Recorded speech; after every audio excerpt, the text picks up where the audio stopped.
Muchas gracias, muy buenos días, estimado rector, vicerrectores, vicerrectora, autoridades, estimado decano, gracias por tenernos aquí en la Facultad de Arquitectura. Saludo especialmente a nuestra invitada Carmen Ulate y a la profesora Loreto Rebolledo que nos acompañan aquí en la testera.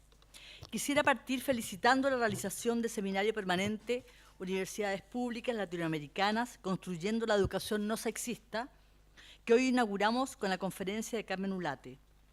Felicitamos especialmente a los equipos de la Dirección de Relaciones Internacionales encabezados por Soledad Rodríguez y Astrid Spagliati, de Vexcon con Mariela Rabanal, de la Vicerrectoría de Asuntos Académicos con Leonora Armanet, de la Dirección de Igualdad de Género con Patricia Retamal y de la Vicerrectoría de Investigación y Desarrollo como aliados estratégicos en esta necesaria actividad. Cuando en abril último surgió la toma, primero en la Universidad Austral en Valdivia y luego en la Facultad de Derecho de la Universidad de Chile, irrumpiendo en campus y universidades de todo el país, el mensaje era claro. Las denuncias de acoso sexual en las aulas eran la punta del iceberg de un movimiento más complejo que apuntaba no solo a demandas de esta índole, sino a un cambio cultural expresado en roles y estereotipos, en leyes y discriminaciones que complejizaban lo que a simple vista era una movilización más. Entre medio, y desde abril a la fecha, más de 30 universidades de Arica y Magallanes en tomas y paros, y alrededor de 132 causas de acoso sexual abiertas, muchas de ellas en curso, con el corolario de un movimiento que marcó un nuevo hito en la historia de las luchas sociales de nuestro país. Una ola que en su avance incorporó también el legado de décadas de lucha feminista, convirtiéndose en un nuevo eslabón de la cadena inquebrantable de la lucha por los derechos de la mujer. Este movimiento nos dejó claro que nuestro país y nuestra institucionalidad no estaban preparados para reaccionar frente a las legítimas demandas de las jóvenes que pedían cuestiones básicas y que no solo tenían que ver con su posición como estudiantes dentro de un aula, sino con la experiencia general de ser mujer en una sociedad machista. Vivir en ambientes libres de violencia y discriminación sexista, remuneraciones justas para su trabajo, que hoy son cerca del 30% inferiores a la de los hombres, decisión sobre sus cuerpos y fiscalización para que los medios de comunicación dejen de caracterizarlas como objeto de consumo masculino, son solo parte de un pliego de demandas que hoy nos suenan a pisos mínimos para convivir en sociedad. Si bien la Universidad de Chile fue pionera en el país al enfrentar los casos de acoso sexual y discriminación con un protocolo inédito que buscaba proteger a las víctimas y facilitarles la denuncia que permitiría investigar a sus victimarios, este ha probado ser insuficiente. Tengo la convicción de que solo podremos perfeccionarlo a través de instancias como estas que nos permitan discutir y reflexionar colectivamente como universidad, pero también con otras instituciones y con la sociedad, a fin de que seamos capaces de avanzar hacia un cambio cultural que nos permita evitar espacios libres de discriminación sexistas. Por su relevancia para abordar esta discusión, agradecemos la presencia de la profesora Carmen Ulate, quien compartirá con nosotros la ponencia Educación Superior y Género, lo normado y actuado por la Universidad Nacional de Costa Rica. La profesora Ulate es licenciada en Derecho de la Universidad Nacional de Costa Rica y magíster en Violencia Intrafamiliar y de Género. Realizó 2 especializaciones, la primera en el año 1987 en Derecho Agrario en la Universidad Nacional de Costa Rica y la segunda en 2002 en Perspectivas de Género en Ciencias Jurídicas y Sociales en la Universidad Diego Portales de nuestro país. Fue directora del Instituto de Estudios de la Mujer de la Universidad Nacional y fue coordinadora de la implementación de la Política de Igualdad y Equidad de Género en la Universidad Nacional. En el Instituto de Estudios de la Mujer coordinó el programa Construyamos una Vida sin Violencia, que impulsó acciones de investigación, extensión y docencia en derechos humanos con perspectiva de género.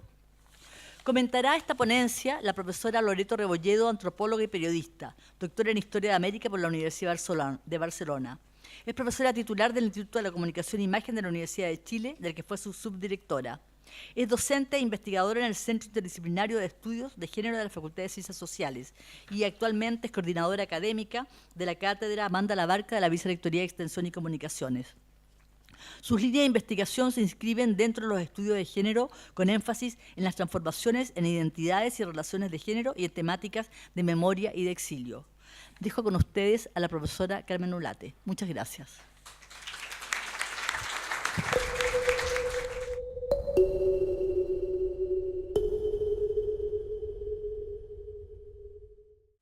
Buenas tardes.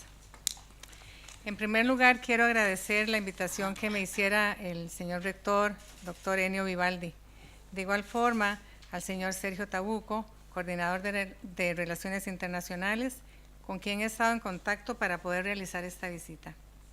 Saludo especialmente a las colegas académicas que tienen a cargo la Dirección de Género y a todas las personas que se han hecho presentes. Muchas gracias por estar aquí. También quiero felicitar a la Universidad de Chile por la organización de este seminario permanente sobre universidades públicas latinoamericanas, construyendo la educación no sexista. Esto muestra un compromiso institucional y voluntad política, que son aspectos fundamentales en la transformación de la cultura patriarcal y sexista. En este contexto también hago un reconocimiento a la movilización estudiantil y feminista que nos increpa a cumplir con los mandatos establecidos en la normativa internacional, nacional e institucional por la igualdad y la equidad de género. Porque si la sociedad es cambiante, es lógico que la educación tenga que cambiar también. Pero lo pensamos mucho para hacerlo y caemos en la reproducción de estereotipos y con ello estamos alimentando el sexismo y por ende la opresión, subordinación y discriminación de las mujeres y todo lo relacionado con lo femenino. Mi presentación la voy a basar en 3 grandes aspectos.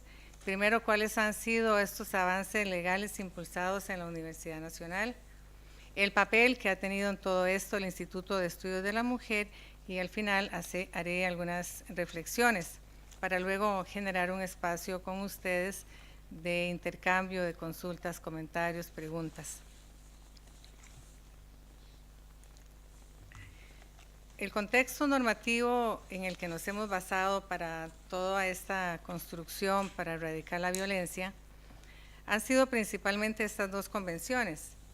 La ratificación por parte de los estados de instrumentos internacionales como la CEDAW y la Convención Belén do Pará obligan a los países a establecer políticas para eliminar cualquier práctica discriminatoria contra las mujeres.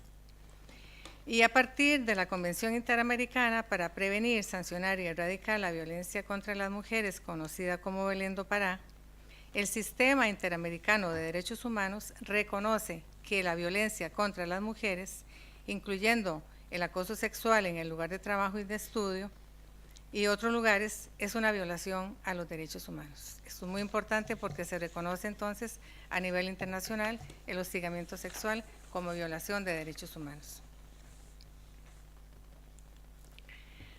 Con base en estas convenciones, Costa Rica en 1995 aprueba la ley contra el hostigamiento sexual en el empleo y la docencia. Esta ley le exige a todos los patrones en instituciones públicas y privadas a regular esta forma de violencia mediante procedimientos específicos y a establecer políticas para prevenir, desalentar y evitar el hostigamiento.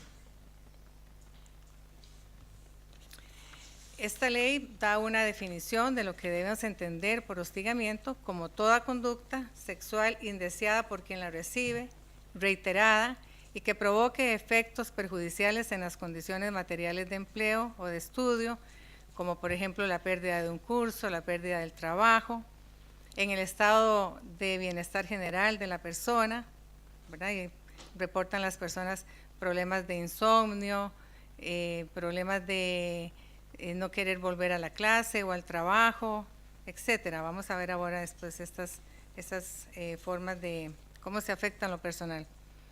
También se considera acoso sexual la conducta grave que, habiendo ocurrido una sola vez, perjudique a la víctima en cualquiera de estos aspectos. A partir de esta definición, hay 2 autoras, García y Bedoya, mexicanas, que nos dan características o contenidos y dicen que es toda conducta sexual que se le dirige a una persona que no la desea y tiene 3 elementos. Son acciones sexuales no recíprocas y esas acciones se pueden manifestar de muchas formas, con palabras, con contenido sexual que la persona no desea, con acercamientos corporales o con requerimientos de favores sexuales a cambio de ofrece algo a cambio de el favor, entre comillas, sexual. Y dicen ellas que tiene 3 componentes, este trinomio: poder, sexualidad y violencia. El poder subraya la supremacía masculina sobre la femenina.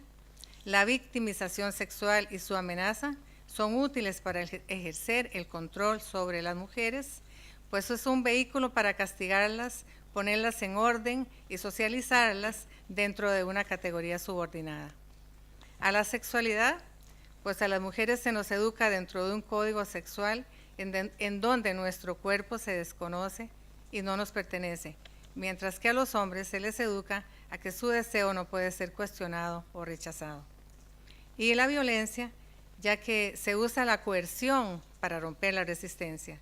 Estamos ante un abuso de poder basado en el género como jerarquía, y ese poder de un género sobre el otro, que da atribuciones a unos sobre la sexualidad de las otras, y la falta de reciprocidad ante el acto recibido es lo que ayuda a clarificar si se configura o no como hostigamiento sexual. Otras características de esta forma de violencia es que las acciones y conductas de hostigamiento no son percibidas como hostigamiento sexual. Por ejemplo, nosotras nos decían cuando iniciamos impulsando en la erradicación de esta forma de violencia que le estábamos quitando la chispa a la vida, ¿verdad? Esa es parte de la cultura. Entonces, muchas mujeres no lo identifican como una forma de violencia. Cuando se denuncia, se hace aparecer a la víctima como culpable, ella lo provocó, ella lo incitó. Nos decían profesores que la estudiante se sentaba delante con una minifalda, o sea, ella era la que me estaba provocando. Sí, señor profesor, pero usted es el que tiene el poder para decirle, mire, aquí no hay nada más que una relación docente-estudiante, puede frenar esa situación en caso de que se esté sintiendo comprometido con la vestimenta. La víctima genera mecanismos para defenderse, no logrando detener el hostigamiento porque no depende de la víctima, la detención.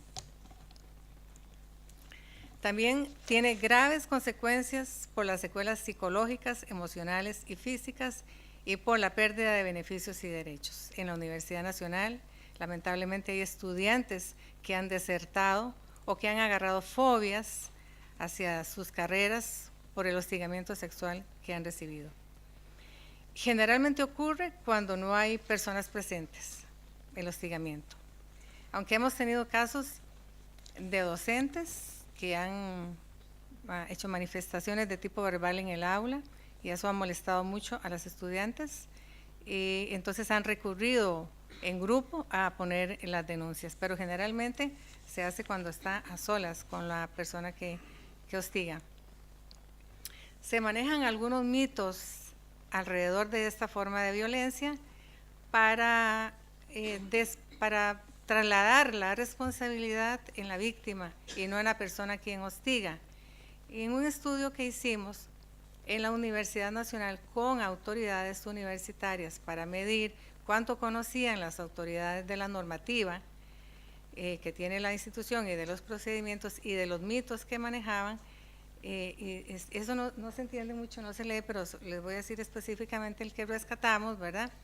No encontramos que haya mucha presencia de mitos en las autoridades, salvo uno, y es que tiene alrededor de un 60%,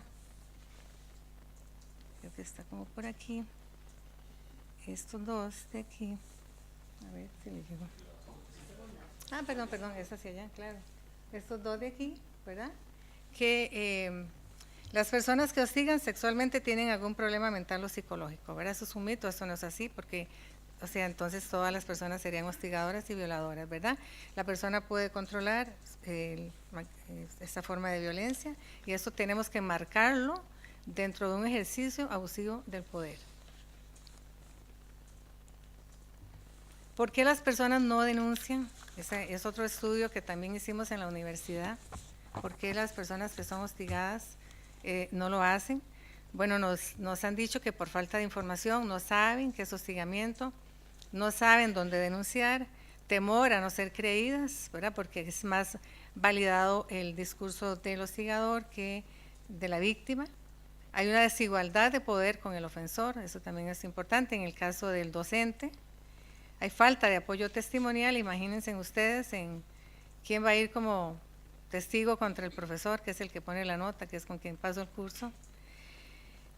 También hay un desgaste emocional, por supuesto, y muchas veces la sanción que se aplica es una sanción leve y tengo que volver a llevar clases con ese docente a quien denuncié. ¿Cuáles son? No obstante esto, impulsamos mucho la denuncia porque tiene beneficios. Es importante lograr una sanción válida para la persona que denuncia. O sea, es importante validar esta forma de violencia que está sufriendo, decir, no está loca, realmente lo que usted está diciendo está ocurriendo. Hay que detiene el hostigamiento muchas veces en la denuncia. Hay un aporte positivo al medio educativo y laboral y contribuye al proceso de denuncia de otras víctimas, porque generalmente una persona que hostiga lo hace con varias personas, no solo con una. Es así entonces como en la Universidad Nacional se aprueba el primer reglamento en 1995, cumpliendo con lo que dicen las convenciones internacionales y la ley nacional. Entonces, este reglamento crea dos instancias muy importantes, que es la Fiscalía contra el Hostigamiento Sexual. Esta fiscalía está compuesta por dos especialistas en la materia, una abogada y una psicóloga, que atienden de manera gratuita a las víctimas durante todo el proceso administrativo. La fiscalía es la instancia que tiene la competencia exclusiva de recibir las denuncias, ninguna otra instancia más en la universidad. Y eso es muy importante por las razones que les decía. Tienen el perfil idóneo para conocer de la materia, para no revictimizar, para no desarrollar mitos ahí, ¿verdad? Entonces, es la instancia que tiene la competencia exclusiva para recibir las denuncias y trasladarlas a la otra instancia, que es la Comisión de Resolución de Denuncias, también integrada por personas que conocen de la materia, lo hacen con perspectiva de género y hacen recomendaciones, ¿verdad? La decisión final del despido solo la puede tomar el rector, pero recomienda cuándo puede ser el despido, la sanción a aplicar.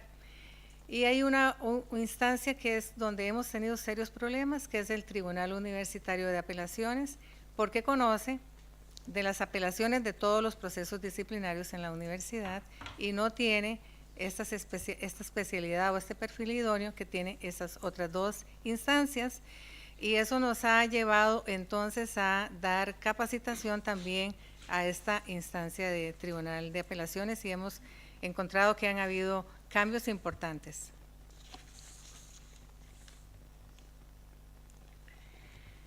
Y en el 2009, la universidad aprueba una política institucional contra el hostigamiento sexual.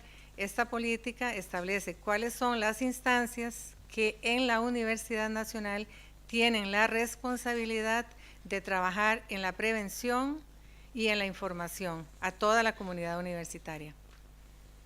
El objetivo de esta política es propiciar una sana convivencia y el intercambio armonioso y recíproco en la comunidad universitaria. No voy a hablar de todas las políticas por razones de tiempo, luego podemos profundizar, pero básicamente quiero decirles aquí los principios que orientan esta política, que son muy importantes, ¿verdad? Entonces, la Universidad Nacional considera que el hostigamiento sexual es una práctica propia de una política sexual discriminatoria y una expresión de la violencia de género. Y esto obviamente es contrario a los derechos fundamentales de quienes la sufren. Tiene que haber un abordaje interdisciplinario, o sea, debe haber varias disciplinas aquí tratando de erradicar esta problemática, no solo el derecho, también la psicología, la sociología. Y se tiene que dar una igualdad de trato y prohibición de toda forma de discriminación. También se establece como principio de la universidad que es una práctica totalmente contraria a los intereses y valores de la institución, y que se considera el hostigamiento sexual como absolutamente ilegal e injustificable, y que ante cualquier situación se tiene que aplicar de manera estricta el régimen disciplinario que tiene la universidad en esta materia. Esta política en la Universidad Nacional se implementa a través de un proyecto, como una especie de plan de acción, y en este proyecto participan varias instancias de la Universidad Nacional, que es la Vicerrectoría Estudiantil, el Sindicato de Trabajadores y Trabajadoras de la Universidad, la Federación de Estudiantes y la Defensoría Estudiantil. Todas estas instancias son coordinadas por el Instituto de Estudios de la Mujer. Se reúnen una vez al mes y cada año lanzan una campaña de información y prevención a la comunidad universitaria, ¿verdad? O sea, se realizan talleres, teatroforos, ahí tienen una página Facebook donde hay spots que ustedes pueden accesar si gustan. También hemos realizado varias investigaciones en la universidad para medir cuál es la prevalencia del hostigamiento, que eso es importante, ¿verdad? Porque la gente cree que no, que es un invento, que eso no existe, que qué delicadas las mujeres, ¿verdad? Tan simpáticos que son los chistes o los, bueno, etcétera, ustedes sabrán. Pero no, hemos demostrado con investigaciones del 98, del 2008, del 2010 y recientemente una del 2018 que luego les comento, en donde se ha demostrado que la prevalencia es alta. La mayoría de las víctimas son las mujeres, tanto en el sector estudiantil como en el sector administrativo. Hay un incidente más alto de hostigamiento en el sector académico, en las mujeres. En la investigación que estamos haciendo en este año, en el 2018, es sobre prevalencia también del hostigamiento sexual en población estudiantil. Lo estamos haciendo con otras universidades de Latinoamérica, Europa y Asia. Queremos que la Universidad de Chile se sume. La idea es que comparemos datos de todo lo que está ocurriendo en las universidades de Latinoamérica y en una segunda etapa, trabajar en prevención e información. Los efectos del hostigamiento sexual también tienen diferencias en relación con el sexo de la persona. Este es en el estudio que hicimos. Los daños son diferentes si el hostigamiento sexual lo vive un hombre o lo vive una mujer. Algunos estudiantes incluso nos indicaron en el cuestionario que le gustó que se repita, ¿verdad? Pero las mujeres identifican aquí enojo, miedo, inseguridad, vergüenza. Esta es la línea para las mujeres y la más escrita la de los hombres. Inseguridad, vergüenza, dolor de cabeza, ansiedad, irritabilidad, trastornos digestivos, problemas con compañeros, trastornos con el sueño, cansancio, depresión, problemas en el trabajo, bajo rendimiento laboral, problemas con la pareja, pérdida de apetito, problemas familiares, problemas sexuales y otras manifestaciones, ¿verdad? O sea, estamos hablando realmente de un problema serio por los efectos que tiene también, no solo en la condición material de empleo y de docencia, sino también a nivel personal. En la Universidad Nacional, en el estudio que hemos realizado también, se demuestra que quienes hostigan en los dos comunidades estudiantil y administrativa son en su mayoría los hombres. Los hombres estudiantes, en el caso de la población estudiantil, son quienes más hostigan. En segundo lugar, los docentes. Las mujeres docentes no llegan ni a 1% de que cometan hostigamiento sexual. También hemos impulsado una política para la igualdad y la equidad de género y su plan de acción en el 2010. Acabamos de presentar una campaña. No obstante, durante un periodo de 5 años, esta política no se pudo ejecutar por falta de la autoridad, falta de voluntad política de la autoridad de ese momento. Pero en esta administración, con el doctor Alberto Salón, tiene comprometido en su plan estratégico institucional un objetivo específico y en el POA operativo metas estratégicas anuales, en donde, bueno, yo estoy como coordinadora, como presentaron ustedes aquí mi currículum, de la ejecución de esta política. Voy a hablar básicamente de 2 porque son 10. Bueno, la 10 es muy importante porque se trata del presupuesto. Si no existe presupuesto, esto es imposible poder realizarlo. Hay un presupuesto operativo destinado para esto y un presupuesto laboral. Voy a hablar básicamente de dos, que es con la que creo que está convocado este seminario y el que quisiéramos hacer algunas alianzas. La política 3, que es la de propiciar el uso de un lenguaje inclusivo, no sexista, en todas las formas de comunicación interna y en las relaciones externas de la UNA. Como dice una autora feminista costarricense, no se trata de patear el idioma español con el las y los, que resulta muy engorroso. Sí, el idioma español ofrece muchísimas alternativas para hacerlo y este es un manual construido por la Escuela de Literatura y Ciencias del Lenguaje. Yo les traigo un ejemplar para que ustedes lo tengan, también está en línea. Es para las universidades, cómo poder hacerlo con los términos que usamos, ¿verdad? En las universidades, por ejemplo, hablar de comunidad estudiantil, comunidad administrativa, población docente, ¿verdad? Para no estar las y los estudiantes, las y los profesores, las, no, eso es un poco cansado, pero hay alternativas que ofrece el lenguaje para hacerlo. Y obviamente, como no sabemos, entonces damos un curso a la comunidad universitaria, lo da una filóloga, con base en esta guía para que aprendamos a utilizar un lenguaje no sexista.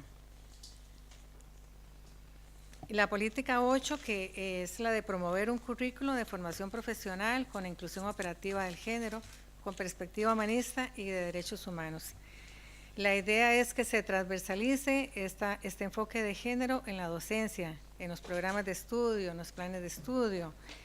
Tenemos elaborado también este proyecto Diseño y Gestión Curricular con enfoque de género, que tenemos como metodología 3 momentos. El primero es hacer un análisis de los planes de estudio de las diferentes carreras para ver si tienen incorporado estos ejes de género y de derechos humanos, al menos en los objetivos, en la descripción, en la metodología y en la bibliografía. Eso es un primer diagnóstico. Luego hacemos una capacitación con el personal docente. Es una capacitación que dura 10 semanas, son 4 horas a la semana. Revisamos en esa capacitación qué es teoría de género, cómo se transversaliza género, y al final cada docente nos dice cómo lo está haciendo en su programa de curso, cómo está siendo incorporado esos enfoques. Es muy importante el trabajo personal, la sensibilización personal. Gracias.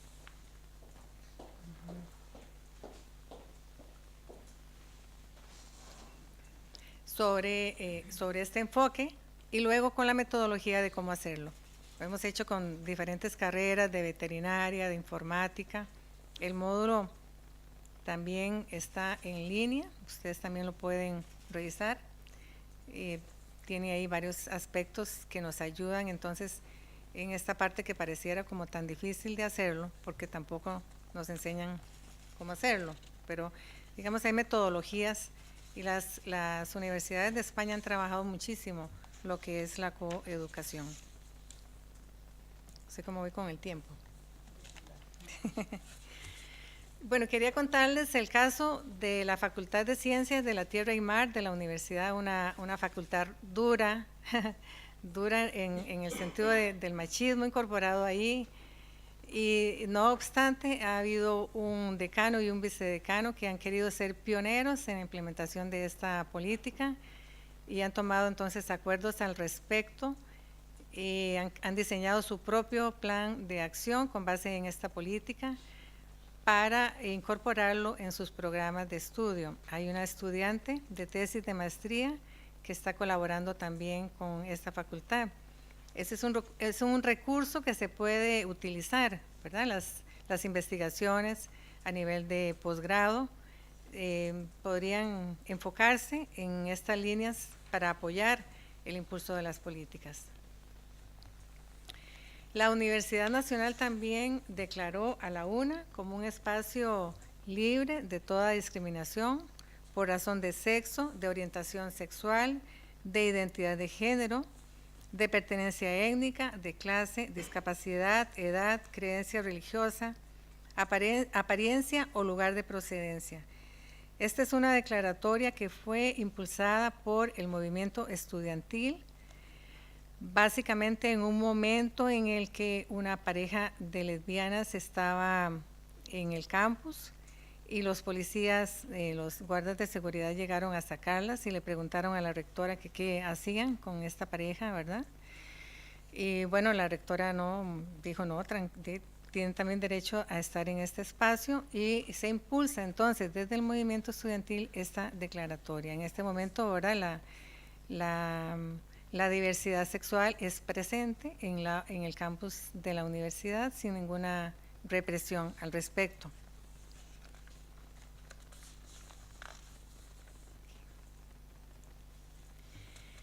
Bueno, y yo sí les diría que una de las estrategias que hemos tenido en la universidad para posicionar estas temáticas tan difíciles, porque estamos tocando la estructura patriarcal, estamos tocando privilegios de la masculinidad hegemónica, ha sido la existencia del Instituto de Estudios de la Mujer desde 1991, que tiene como misión contribuir en las transformaciones ideológico-culturales mediante procesos de investigación, extensión, docencia y producción, desde los enfoques de género e interseccionalidad para el desarrollo pleno de las personas en sus diversidades, ¿verdad? El principio de la interseccionalidad es muy importante porque aquí se suman discriminaciones, no solo sexo, ¿verdad?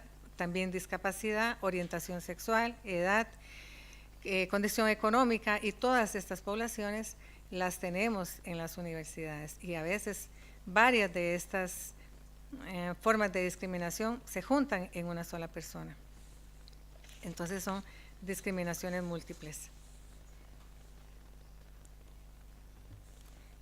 Bueno, como les decía, el instituto es quien ha gestionado el impulso de estas políticas y acuerdos institucionales que se enmarcan bajo el concepto de transversalidad de género, promoviendo con ello que es responsabilidad de la universidad como un todo la construcción de la igualdad de oportunidades entre mujeres y hombres, no de una unidad académica, sino de toda la universidad.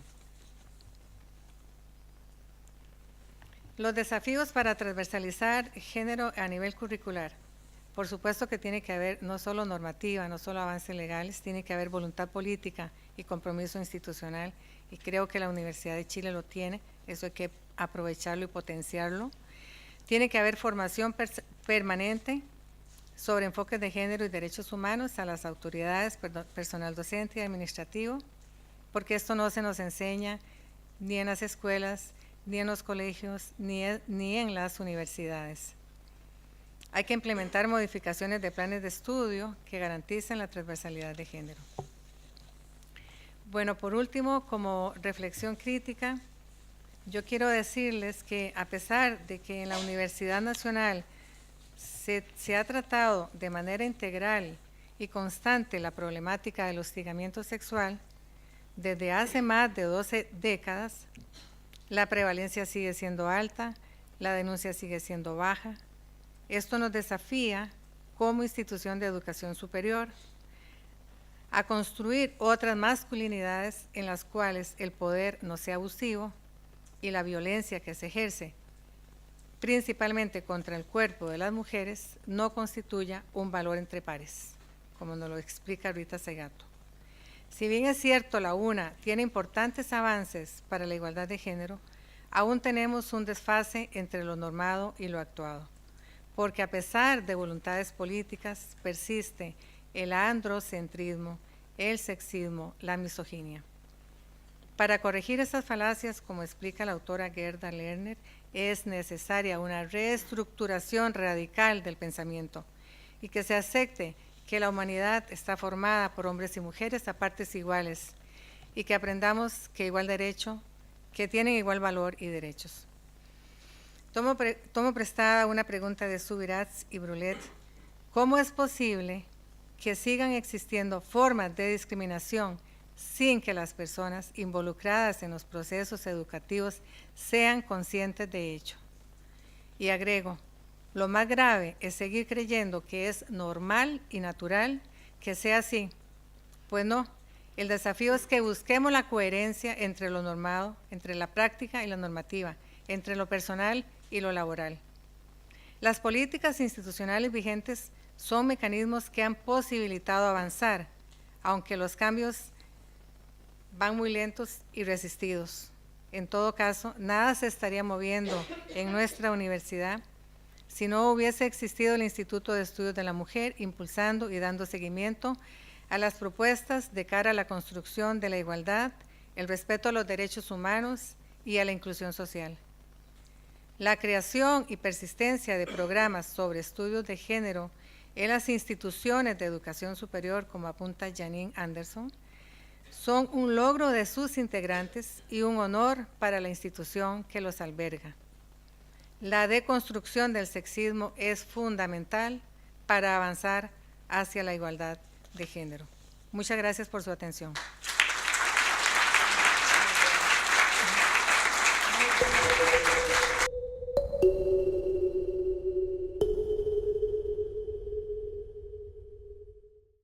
Bueno, gracias Carmen por tu presentación. ¿Está conectado, cierto? Ya. Bueno, lo primero que salta a la vista es la similitud de situaciones, y cuando hacemos un diagnóstico respecto a cuál es la situación de género a nivel de las universidades, a lo menos latinoamericanas, pero sabemos que también en España hay situaciones similares que han sido de a poco corregidas, ¿no es cierto? Vemos que a nivel de diagnóstico hay situaciones muy similares.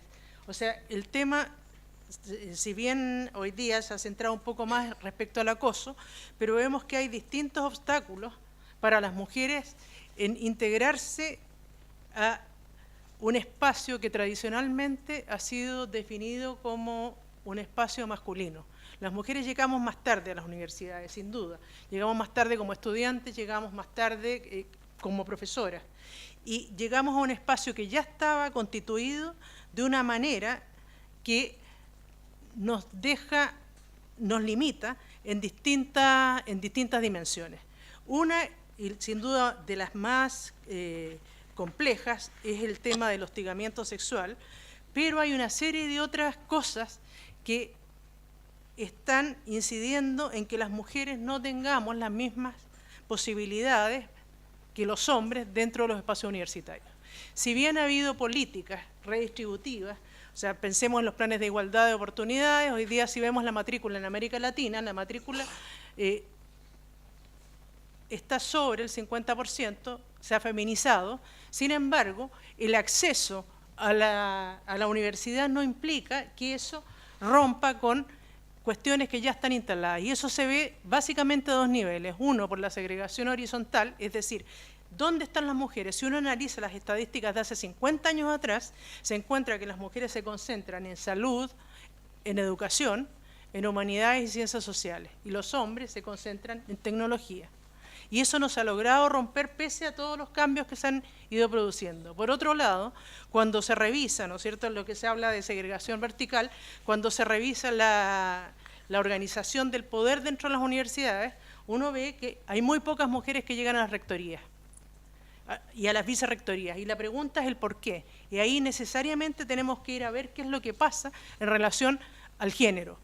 O sea, vivir en una cultura en la cual el tema de la maternidad y todo lo que implican los cuidados, no solo de niños enfermos, etcétera, incide de una manera tremendamente complicada en el caso de la construcción de las carreras de las mujeres académicas. O sea, eso nos explica por qué la mayoría de las académicas se concentran en la parte baja de la pirámide y son pocas. Y esto, cuando uno analiza las cifras de distintos lugares, México, distintas partes de América Latina, vemos que la cantidad de profesoras titulares son bastante inferiores a la de sus pares masculinos. Y en relación a eso hay varias cosas, digamos, que están incidiendo. Una, sin duda, tiene que ver con el tema de tener que hacerse cargo de la crianza de los hijos, ¿no es cierto?, en una época en que se está en una edad reproductiva, que es cuando el impulso a la carrera académica es más fuerte, y vemos ahí que se nos trata como si fuéramos iguales a los hombres. O sea, lo igual es sumamente interesante como un principio. La igualdad, ¿no es cierto? Trátennos igual, sin embargo, somos diferentes. Entonces también necesitamos un reconocimiento a esa diferencia. Y creo que uno de los desafíos que se plantea es justamente avanzar un poco más hacia allá. O sea, lo redistributivo ha funcionado sin duda, se ve en la matrícula, hoy día somos más mujeres académicas, etcétera. Sin embargo, seguimos tendiendo una serie de obstáculos que tienden a no verse.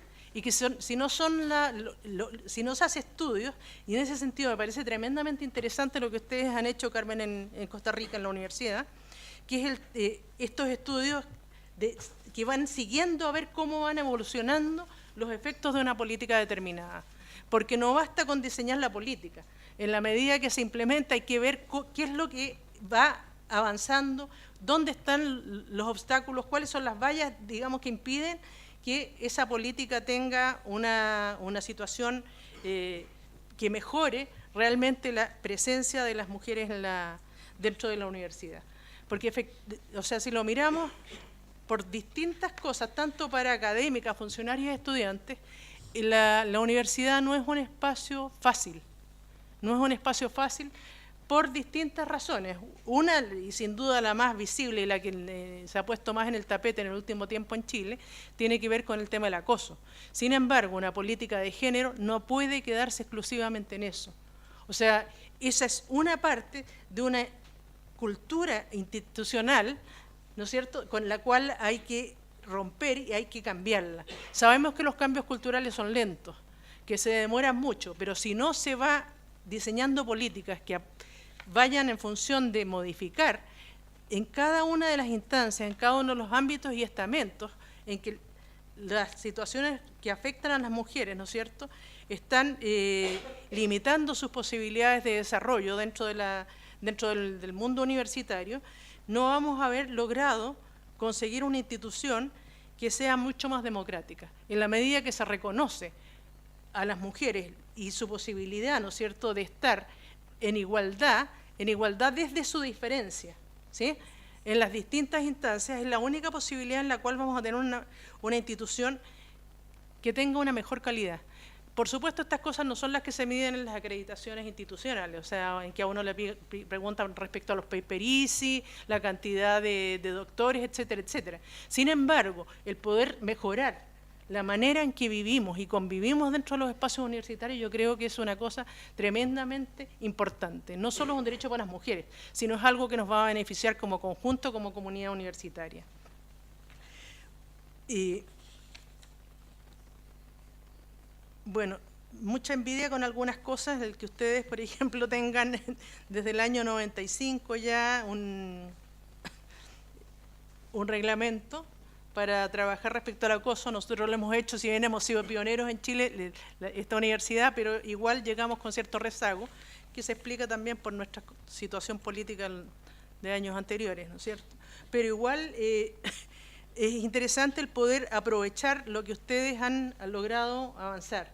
Y en ese sentido, el compromiso de la universidad, desde las definiciones, ¿no?, cuando parte de la definición de la perspectiva humanista, de derechos humanos, etcétera, etcétera, y que eso sea transversal a la universidad, sin duda va marcando hacia dónde se tiene que ir avanzando, y en relación a todos los estamentos, pero también respecto a la formación y al conocimiento que se está transmitiendo dentro de las universidades.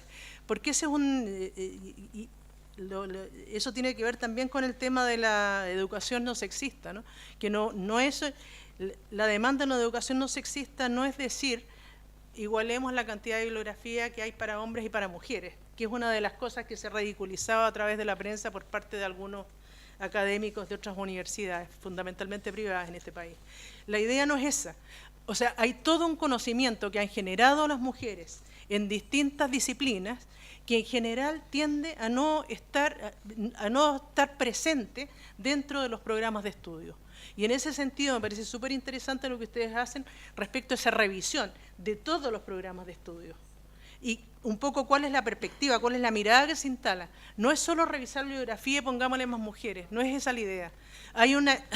Es que, o sea, suena ridículo, pero así ha sido tratado por algunos o se ha querido distorsionar, ¿no? En ese sentido, parece tremendamente importante el ser capaz de revisar qué es lo que se está enseñando en los programas de estudio, pero además reconocer que hay un avance importantísimo en relación a los estudios de género, que pueden aportar mucho respecto a qué tipo de sociedad queremos construir. O sea, y por lo tanto, el que los estudios de género se incorporen como una perspectiva de estudio, de forma de transmitir conocimiento, me parece tremendamente importante.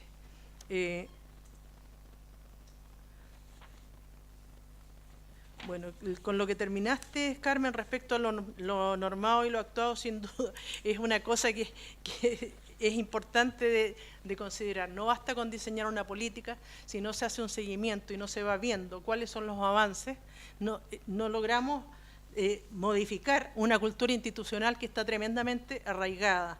O sea, el papel aguanta todo. Las definiciones, o sea, tenemos...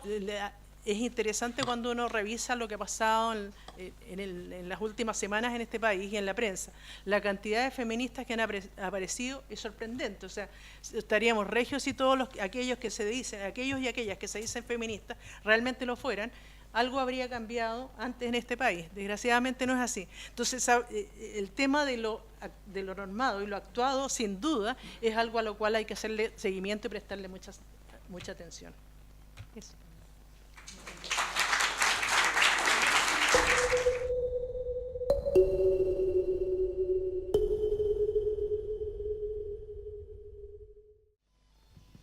Hola, buenas tardes. Me parece estupendo que la Universidad de Chile haya instalado este ciclo, ¿verdad?, de seminario.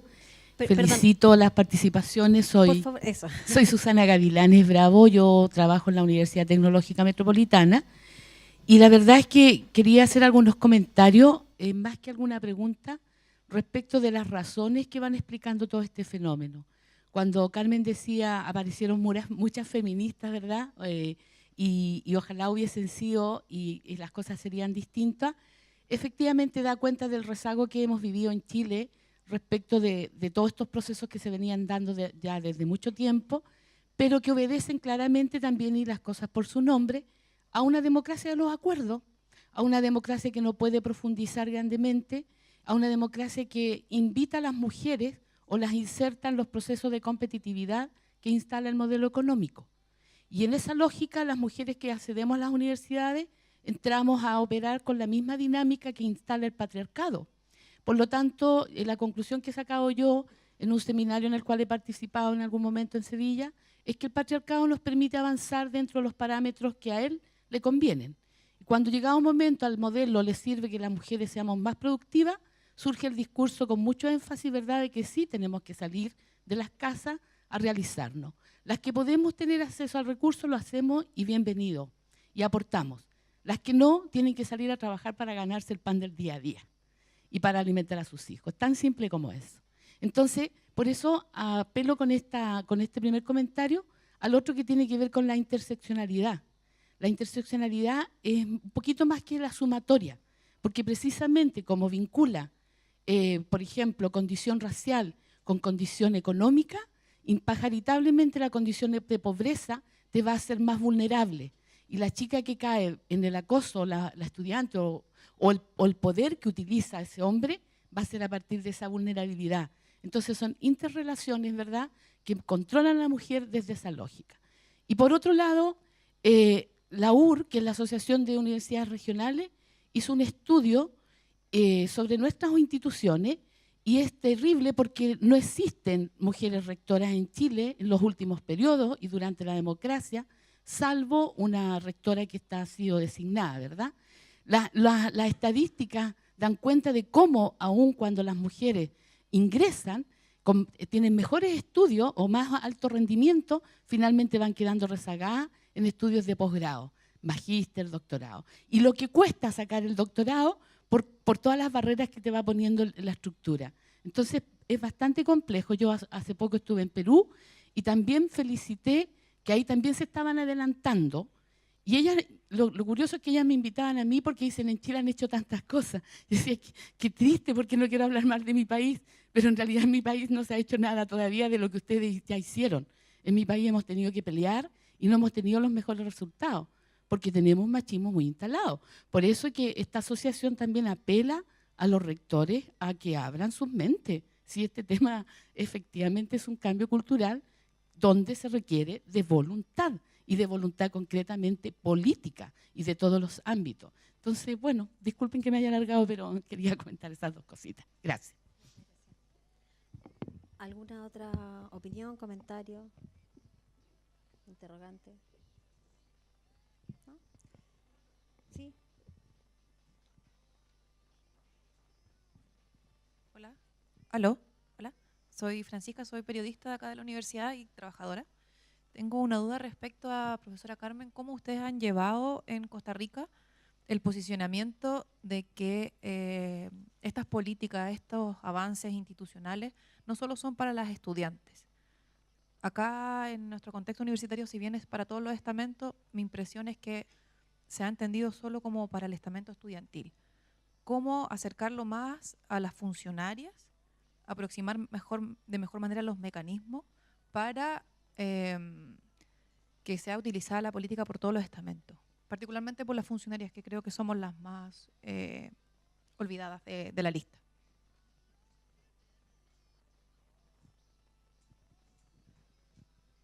Sí, volvemos a la mesa entonces para dar la respuesta.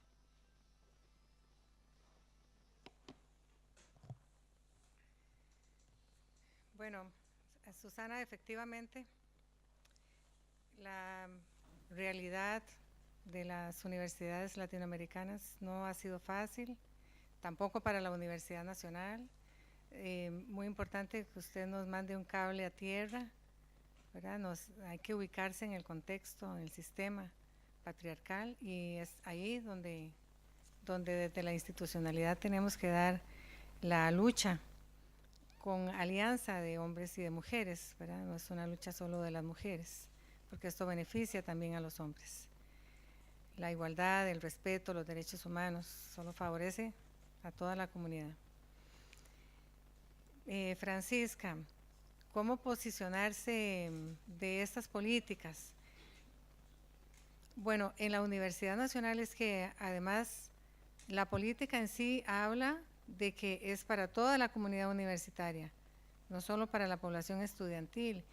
Y en el caso de la política de igualdad, lo hicimos, convencimos a las autoridades con estudios sobre brechas de género, como ustedes también tienen aquí. Ya sabemos que esas brechas de género existen, pero muchas veces las mujeres tenemos que demostrar que la discriminación, que la desigualdad existe, para que se puedan tomar medidas de tipo normativo. Por ejemplo, en la Universidad Nacional, no sé cómo es aquí, ustedes me pueden contar, en carrera académica, que es un espacio en donde ascendemos hombres y mujeres según la producción intelectual que tengamos, la categoría más alta es la de catedrático. Adivinen quiénes están ubicados ahí en esta categoría, en su mayoría, pero en su mayoría, los hombres. Y en las sedes regionales donde la universidad tiene campus, es todavía la brecha es abismal, ¿verdad? ¿Y eso por qué? Como lo decían ustedes, para ascender en carrera académica necesitas publicaciones, necesitas congresos, necesitas doctorado, magíster, y eso no se puede hacer si además tienes que cumplir con ese doble rol, esa doble jornada del hogar, de la reproducción, ¿verdad? Mientras que los hombres solo se mantienen en la producción, los hombres académicos salen de la universidad y probablemente lleguen, ojalá que aquí me digan varios no, yo no, a su casa y se dedican a sus investigaciones, a sus publicaciones. Entonces la brecha en el caso de la Universidad Nacional, no sé, aquí es grande en la categoría de, en el ascenso a carrera académica. Entonces, digamos, esos estudios, Francisca, son los que nos han posibilitado también evidenciar que la necesidad también es para todos los estamentos de la universidad, el personal docente, el personal administrativo y estudiantil. En el estudiantil, la situación que con mayor gravedad se ha presentado en el caso de la UNA es el hostigamiento sexual, el machismo. Las estudiantes de la Federación de Estudiantes que tienen una campaña similar a la de aquí, que nos ha encantado, que dice Me pasó en la UNA. Están hablando del machismo entre estudiantes, estudiantes lideresas de asociaciones estudiantiles que tienen que pasar por toda la violencia que les hacen sus pares, ¿verdad? Por eso es muy importante la recomendación que nos hace la autora Segato, ¿verdad? Es que también hay que disminuir esa violencia entre pares. Entonces, para disminuir un poco esto que está pasando, les contaba en la reunión con el señor rector, trabajamos una campaña, Métele un gol al machismo, para asociarlo también como con el fútbol, ¿verdad? Que tiene que ver también mucho con el espacio masculino, ¿verdad? Entonces ahí desarrollamos muchas estrategias porque el patriarcado se mueve a ritmos acelerados y tenemos que tratar de ver cómo lo alcanzamos. Bueno, no sé si le respondo, Francisca.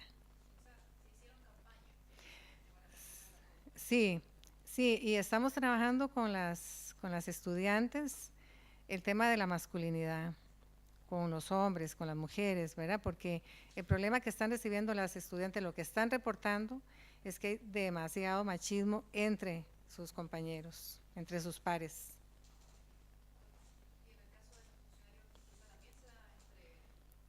Y en el caso de las funcionarias, el reporte que les enseñé, el hostigamiento sexual que están recibiendo en su mayoría las mujeres por parte de sus compañeros de trabajo. Con personal docente no hemos hecho la investigación, pero con el personal administrativo también, y más bien aumenta los casos de mujeres administrativas que están sufriendo hostigamiento sexual y hostigamiento laboral. Sí, había una petición de consulta arriba. Yo quería aprovechar también de consultarle respecto de una… me llamó la atención que en la normativa, la primera normativa, hay como una legalidad estatal que vincula el acoso y que habla de la docencia, que es algo que hoy día se está trabajando, pero que no surgió así como tan natural. Entonces quería consultarle cómo se había dado ese proceso. Eso por mi parte. Sí, hola, soy Pedro, soy psicólogo, trabajo también en temas de género, en masculinidades y prevención de violencia machista. Primero quería agradecer el espacio, me ha parecido muy interesante lo que han compartido.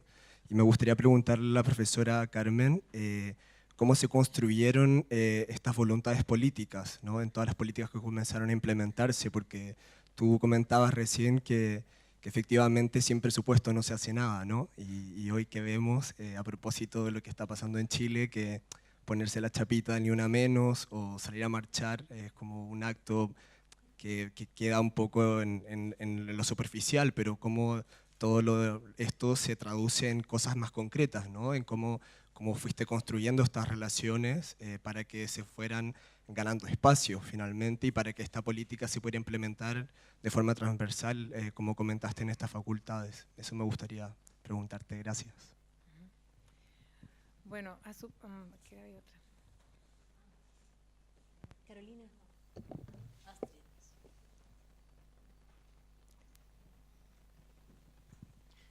Sí. Sí, te quería preguntar, me llama mucho la atención que tienen un aparato grande institucional para abordar el tema del hostigamiento. Tienen una fiscalía, tienen un tribunal con perspectiva de género. El único problema, decías tú, era el tribunal final, que también han tratado de solucionarlo dándole una preparación. No obstante aquello, tienen una prevalencia alta.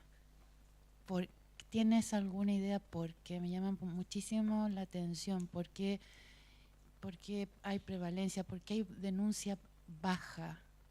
¿Tienes alguna pista? ¿Van a iniciar investigación sobre aquello? Porque pareciera que se han esforzado por dar una respuesta, por dar apoyo y no obstante aquello, las mujeres todavía están temerosas de pasar por todo el proceso de denuncia y eso es preocupante. Así es. Gracias. Así es. Bueno, en el caso de Costa Rica, con la aprobación de la Ley contra el Hostigamiento Sexual en el Empleo y la Docencia en 1995, se dio porque, como les comentaba, se aprueban estas dos convenciones internacionales muy importantes, la CEDAW, que establece legalmente lo que a nivel internacional se debe entender por discriminación y lo que a nivel internacional se debe entender por violencia hacia las mujeres. Al ratificar estas dos convenciones se compromete el país a promulgar normativa para erradicar esta forma de violencia, y además el movimiento feminista también impulsa la aprobación de esta ley en el 95, que es la que obliga entonces a los estados a regular. Entonces la Defensoría de los Habitantes, que es la institución en el país que tiene el control de la legalidad de las instituciones, promueve una serie de campañas para promover, ayudar a las instituciones a aprobar su reglamento. Entonces se elabora un formato de reglamento, nos capacitan a todas las instituciones y a partir de ahí todas las instituciones públicas tienen su propio reglamento.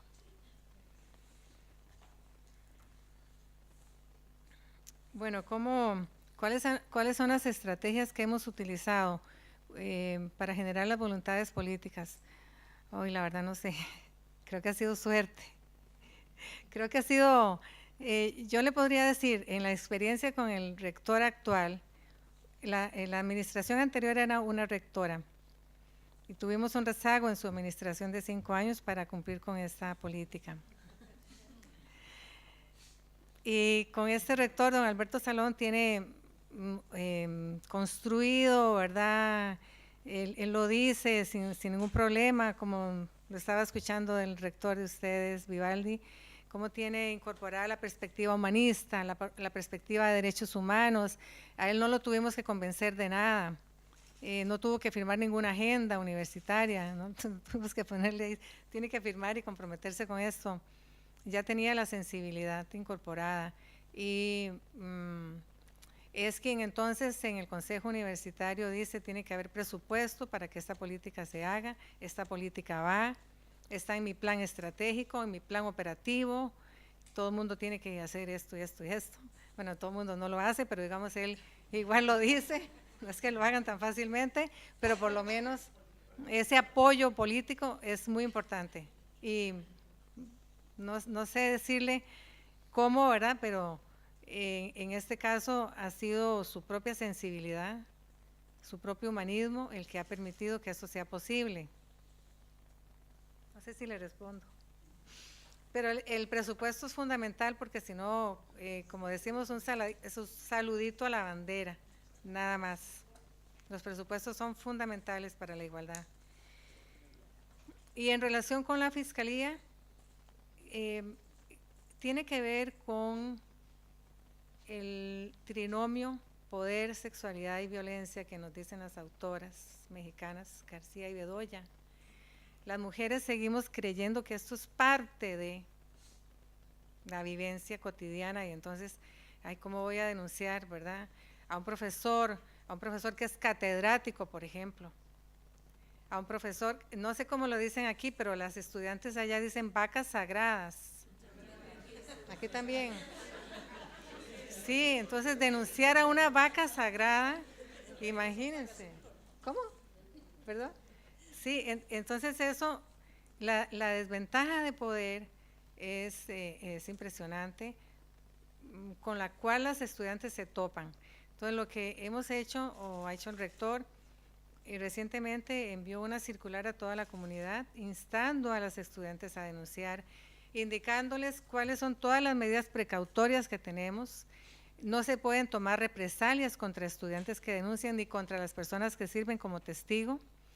Puede solicitar que se le cambie el docente que le está hostigando, puede solicitar que ese docente no le vuelva a dar otro curso, pero tenemos que trabajar más en la información, creo yo, ¿verdad?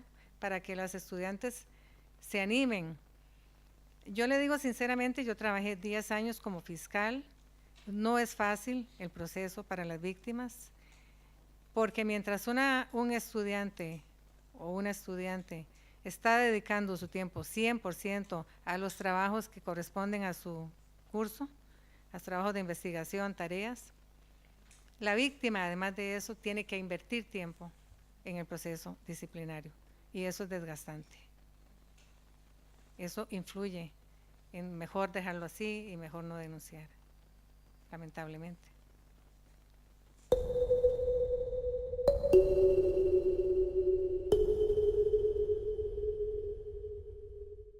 Hola. Muchas gracias y felicitaciones por las presentaciones. ¿Ya? Un tema muy motivante. Las presentaciones me parecieron muy completas. Cada una de las condiciones me parece, llega como condiciones, cada una de ellas, necesarias y no suficientes en sí mismas. La reglamentación, los aspectos procedimentales, no podrían entenderse sin, además de eso, tener un enfoque hacia lo cultural. La universidad tiene varias condiciones remarcables, según aquí hemos visto. Una es un espacio, ella misma es un espacio en el cual el tema de la discriminación hombre-mujer se hace especialmente relevante e indignante en su injusticia. Pero evidentemente la universidad tiene un rol muy importante en los otros aspectos que aquí se ha enfatizado muy elocuentemente, lo cultural, lo del poder. Me gusta repetir, me impresionó mucho en una visita a Londres, los 100 años de la Suffragette, ver unas películas de época documentales,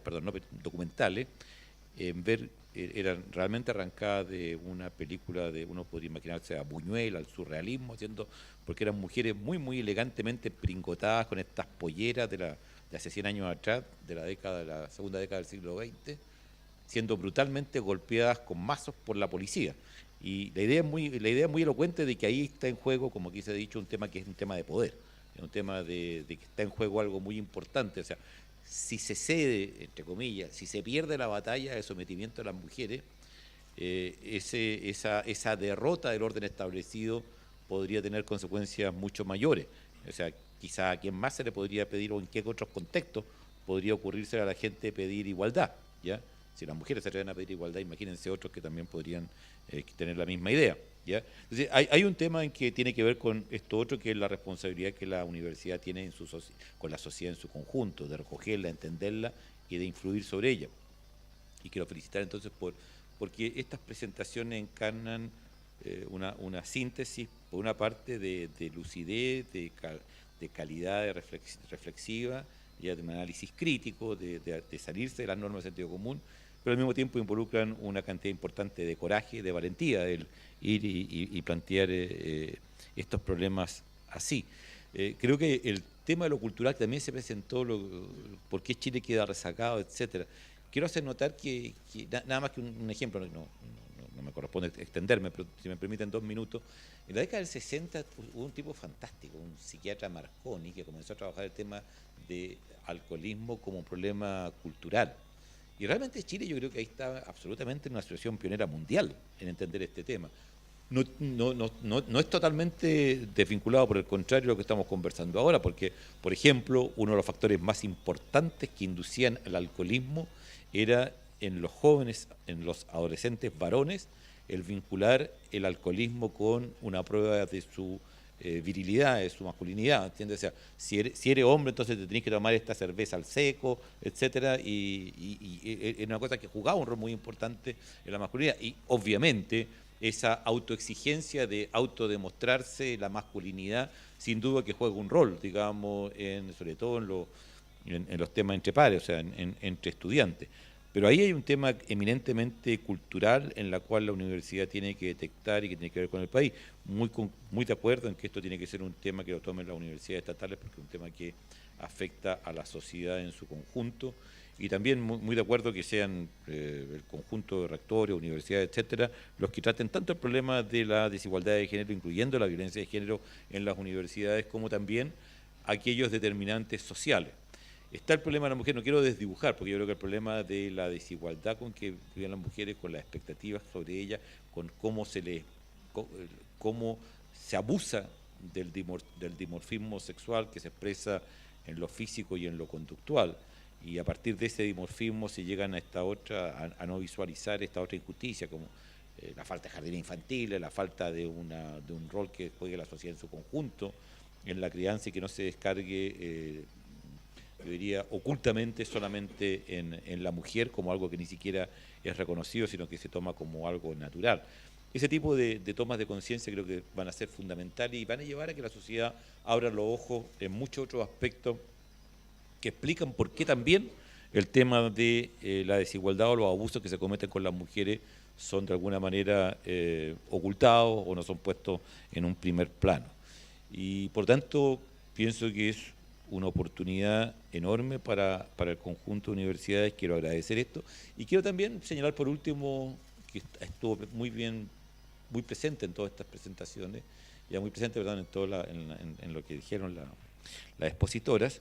Creo que hay también un tema que a la universidad estatal la compromete muy especialmente y que el tema de la pertinencia, que además de estar dentro de los estándares mundiales, además de ser parte de la generación de política a nivel mundial, de acuerdo y de respetarlo y de implementarlo, ¿ya? Esto es un tema que también se da a un nivel de pertinencia, tiene que ver con la historia, digamos, de nuestras sociedades, un pensamiento más o menos conservador, el asumir o no situaciones de dependencia, que qué duda cabe que el tema de abuso a la mujer está también cruzado, por ejemplo, con el inquilinaje, con el tema del patronazgo y un montón de otros temas que sin lugar a dudas ya son determinantes en la forma como se presenta como ayuda. Entonces creo que es un tema como que lleva una reflexión profunda para la sociedad en su conjunto y agradezco muchísimo a quienes están esforzándose, trabajando intelectual y prácticamente para que la universidad asuma el rol que esperamos de ella en un tema que es para toda la sociedad, pero sin olvidarse nunca que aunque sea para toda la sociedad y tenga muchas ramificaciones, en primer lugar tiene que ver con el tema hombre-mujer y la igualdad de las mujeres con los hombres en sus oportunidades, en su trabajo en la universidad y en la sociedad en su conjunto. Así que agradezco de nuevo a las participantes. Muchas gracias a todos ustedes.